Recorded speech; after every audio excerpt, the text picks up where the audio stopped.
So madam ಅವರು last ತಿಂಗಳೇ ತಗೊಂಡಿದ್ರಲ್ಲ, ಯಾರನೇ ತಿಂಗಳು ನಿಮ್ದು ಎಕ್ಸ್ಪೀರಿಯನ್ಸ್ ಏನಿತ್ತು ಸ್ವಲ್ಪ ನಮ್ಗೆ ವಿವರಿಸಿ ಹೇಳಿ. ಇಲ್ಲ ತುಂಬಾ ಚೆನ್ನಾಗಿ ಬಂತ್ರಿ. ಫೆಬ್ರವರಿಗೆ ತಗೊಂಡಿದ್ವಿ, ಹೊಳ್ಳಿ ಮತ್ತೆ ಚೆನ್ನಾಗಿರೋದು ಮತ್ತೊಂದು ಲ್ಯಾಪ್ಟಾಪ್ ತಗೊಳಕ್ ಬಂದೇವ್ರಿ ನಾವೀಗ. ಅಲ್ಲ ನಿಮ್ಗೆ ಎಲ್ಲ ಪೈಸಾ ವಸೂಲ್ ಐತಲ್ಲ? ಇಲ್ಲ ಚೆನ್ನಾಗಿದೆ, ಕ್ವಾಲಿಟಿ ಮಾತ್ರ ಬಹಳ ಚೆನ್ನಾಗಿದೆ ನೋಡ್ರಿ. 14,000 ತಗೊಂಡೋಗಿದ್ದಲ್ಲ ಲ್ಯಾಪ್ಟಾಪ್, ಅಲ್ಲಿ ಫ್ರೆಂಡ್ ಕೇಳಿದ್ರು ಕೂಡ ಸೇಮ್ ರೇಟಿಗೆ ಜಾಸ್ತಿ ಡಿಫ್ರೆನ್ಸ್ ಆಗಿಲ್ಲ. ಅವ್ನು ನೋಡಪ್ಪ ಮತ್ತೆ ಅವನು ಒಂದು ಲ್ಯಾಪ್ಟಾಪ್ ತಗೊಂತೀನಿ ಅಂತ 3 ತಿಂಗಳ ಐತಿ ನಿನ್ನ ಇಷ್ಟ ಅಂತಂದೆ. 14 ಕೊಟ್ಟು ತಗ ಅಂತಂದೆ. ಅವ್ನು ಇಲ್ಲಿ ತಗ ಮಚ್ಚ ಅಂತಂದು ಪ್ರಿನ್ಸಿಪಲ್ 1,000 ಕಮ್ಮಿ ಕೊಟ್ಟ. ನನಗಂತ ಏನೋ ಲಾಸ್ ಆಗಿತ್ತು ಸರ್. 3 ತಿಂಗಳಿಗೆ ಏನು ವರ್ಕ್ ಮಾಡೋದು ಮಾಡಿದ್ವಿ. ಆದ್ರೆ ಬೇರೆದವ್ರು ಮತ್ತೆ ನಾವು ಇಲ್ಲ 17,000 ರೂಪಾಯಿ ಕೊಡ್ತಿದ್ದೀವಿ, ನೀವು ಅವ್ರಿಗೆ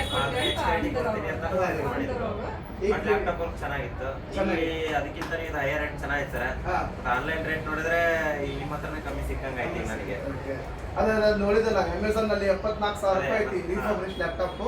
ನಮ್ ಕಡೆ ಕೇವಲ 32,000 ರೂಪಾಯಿಗೆ ಅವ್ರಿಗೆ ಲ್ಯಾಪ್ಟಾಪ್ ಕೊಟ್ಟೇನೆ. ಒಂದು ಮೌಸ್ ಕೊಟ್ಟಿದ್ದಾರೆ, ಬ್ಯಾಗ್ ಕೊಟ್ಟಿದ್ದಾರೆ, ಲ್ಯಾಪ್ಟಾಪ್ ಬ್ಯಾಗ್ ಚೆನ್ನಾಗಿ ಅನಿಸ್ತು. ತುಂಬಾ ಖುಷಿ ಆಯ್ತ್ರಿ. ಮತ್ತೊಂದ್ಸಲ ಬನ್ನಿ.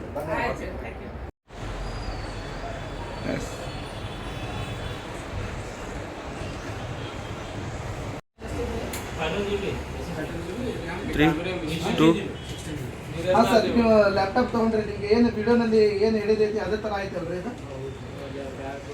ಈಗ ನಿಮ್ದು ಫೀಡ್ಬ್ಯಾಕ್ ಸ್ವಲ್ಪ ಹೇಳ್ಬೋದಾ ಕಸ್ಟಮರ್ಗೆ?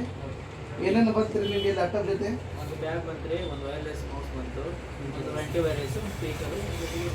ಮತ್ತು ಪ್ರೈಸ್ ಇರೋದೆಲ್ಲ ಒಳ್ಳೆ ಪ್ರೈಸ್ ನನ್ನೇ ಏನು ವ್ಯಾರಂಟಿ ಏನಿದೆಯಾ ಈ ಲ್ಯಾಪ್ಟಾಪ್ಗೆ? ಇದೆ ಸರ್, 3 ಮಂತ್ಸ್ ವ್ಯಾರಂಟಿ ಇದೆ. Okay. Antivirus 1 months warranty. Okay. ನೀವು ಬಂದಿದ್ದರೆ ತೊಗೊಂಡಿದ್ದೇನು ಲಾಭ ಆಯ್ತಲ್ಲ ನನಗೆ? ಸಂತೋಷ. Okay okay, thank you.